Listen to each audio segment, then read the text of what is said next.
2024 के लोकसभा चुनाव को लेकर यूपी में रालोद ने जहां विपक्षी पार्टियों का खेल बिगाड़ दिया है, वहीं अब मायावती राजनीति में वोट कटवा की श्रेणी में नजर आने लगी है।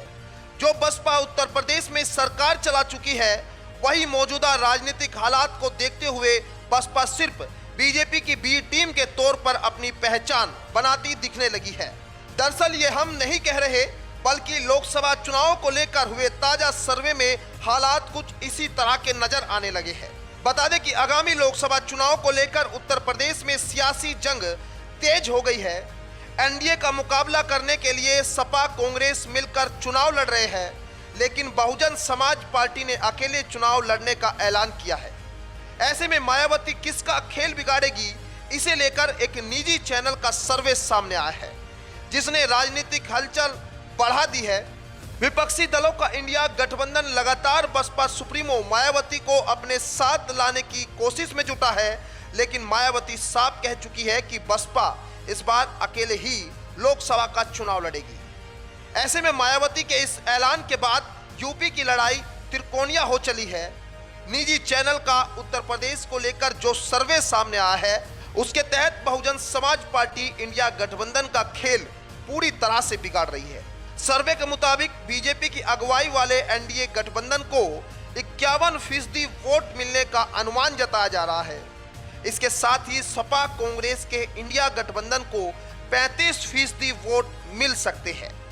वहीं बसपा के खाते में 8% और अन्य को 6% वोट मिलने का अनुमान लगाया जा रहा है। सर्वे के अनुसार यूपी में बीजेपी नीत एनडीए को 74, इंडिया अलायंस को 6 और बसपा को 0 और अन्य के खाते में भी 0 सीट आने का अनुमान इस सर्वे में लगाया गया है। बसपा अगर अलग रहकर चुनाव लड़ती है तो इसमें विपक्ष का वोट बढ़ तो जरूर जाएगा, लेकिन इससे बसपा का कोई भला नहीं होता दिख रहा। हालांकि बसपा कई सीटों पर इंडिया गठबंधन की हार की वजह जरूर बनती दिख रही है। ऐसे में इस सर्वे में साफ जाहिर होता है कि बसपा को अकेले चुनाव लड़ने से सबसे बड़ा नुकसान होने जा रहा है। बता दें कि इससे पहले पश्चिम यूपी से जयंत चौधरी की पार्टी रालोद एनडीए गठबंधन में जब से शामिल हुई है, तभी से पश्चिम यूपी की करीब 14 सीटों पर भाजपा को फायदा होने का अनुमान लगाया जा रहा है। लेकिन अब अगर मायावती भी अकेले चुनाव लड़ी तो इसका भी सीधा फायदा भाजपा को ही होगा। मायावती ने भी कई सीटों पर उम्मीदवार उतारने का ऐलान किया हुआ है, लेकिन बीच बीच में मायावती व कांग्रेस नेताओं की नजदीकियों की खबरें सामने आती है।